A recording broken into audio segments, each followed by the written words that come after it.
अस्सलाम वालेकुम नाजरीन। जुनैद अकबर साहब को इमरान खान साहब ने तहरीक इंसाफ KPK का सूबाई सदर मुकर्रर किया, ये बात आपके इल्म में है।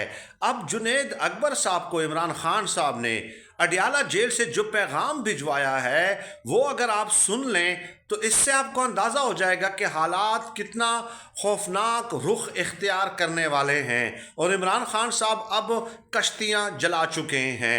वो मैं आपको बताता हूँ कि इमरान खान साहब ने जुनैद अकबर साहब को एग्जैक्टली क्या पैगाम भिजवाया है। लेकिन उससे पहले जुनैद अकबर साहब ने कहा कि 4-5 प्लान्स हैं हमारे जिसके मुताबिक हमने चलना है और जाहिर है वक्त और हालात के मुताबिक हम स्ट्रेटजी एवॉल्व करते रहेंगे।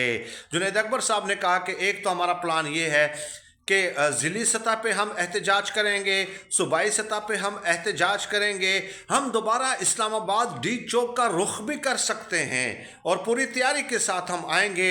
सब चीज़ें हम जहन में रख कर इस्लामाबाद आने की हिकमत अमली तैयार करने पे गौर कर रहे हैं। लेकिन उससे ज़्यादा ख़तरनाक बात जो जुनैद अकबर साहब ने कही वो ये कि KPK से जो मेन शाहराएँ आती हैं, जो मोटरवेज़ आते हैं, जो हाईवेज़ आते हैं, जो दूसरों के शहरों के साथ कनेक्ट होते हैं, फ़र्ज़ किया गिलगित बल्तिस्तान का जो इलाका, जो शाहरा KPK के साथ कनेक्ट हो रही है, जो रास्ते KPK से इस्लामाबाद की तरफ आ रहे हैं, पंजाब की तरफ आ रहे हैं, हम उन तमाम शाहराओं को बंद कर सकते हैं, तमाम शाहराओं को बंद कर सकते हैं। तो हामिद मीर साहब के प्रोग्राम में शरीक थे।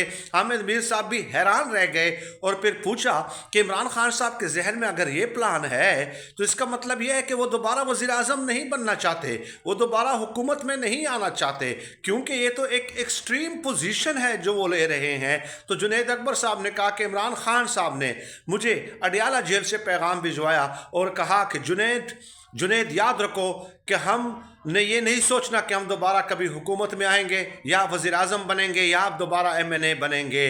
वज़ीर आज़म, हुकूमत, दोबारा MNA बनना, अब ये चीज़ें पीछे रह गई हैं, ये बहुत छोटी चीज़ें हैं। हम इन चीज़ों से अब बहुत आगे बढ़ गए हैं। हमने जमहूरियत की बालादस्ती, आइन की बालादस्ती, अवाम की सरबुलंदी के लिए अब ये काम करना है।